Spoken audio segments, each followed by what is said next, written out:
The future choice, will versus be going to, clarified. Students often ask when to use will and when to use be going to. There are small differences between the meaning of will and be going to, and this video explains some of the differences between them. But if you don't follow the guidelines when speaking, don't worry, you won't sound odd. In casual conversation, it doesn't make a big difference. You can use either one in most cases. Will is often used for decisions made in the moment. In other words, now. For example, suppose you're in a cafe for breakfast and the waitress asks you if you want a drink. You hadn't thought about a drink, then you decide. You decide now. And you say, "I'll have a cappuccino, please." You used will because you decided in that moment. You can also use will to make an offer, a promise, or a threat. Here's an example of an offer. You'll get 10% off the price if you buy this phone today. Here's an example of a promise. So this person borrowed money and he says, "I promise that I'll pay you back next week." And here's an example of a threat. "If you steal from the company, you'll be fired."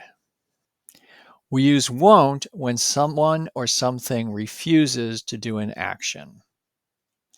For example, he won't eat his vegetables. So this boy refuses to eat his vegetables. We say he won't eat his vegetables.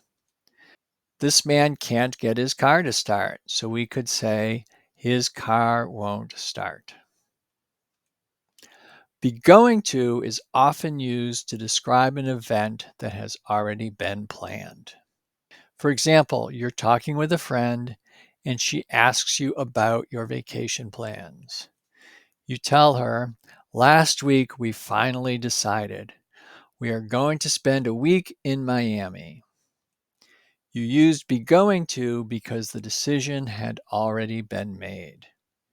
Be going to is also used when there is evidence that something is going to happen in the future. So, for example, this woman is walking, she has her umbrella, and she feels a drop of rain. She says, "I just felt a drop, it's going to rain." We also use be going to with warnings. For example, if you eat too much candy, you're going to get a stomachache. Or tie your shoes or you're going to fall. For predictions, you can use either will or be going to. To say it will rain tomorrow is the same as saying it's going to rain tomorrow. There's no difference in meaning or how it sounds. The same with our team will win the match or our team is going to win the match. They are equal. There is a link to this handout from Grammar CL in the show notes. And remember, despite these differences, don't worry. Most times it won't matter if you say one or the other. If you enjoyed this video or found it helpful, please like, subscribe, and share. Thank you.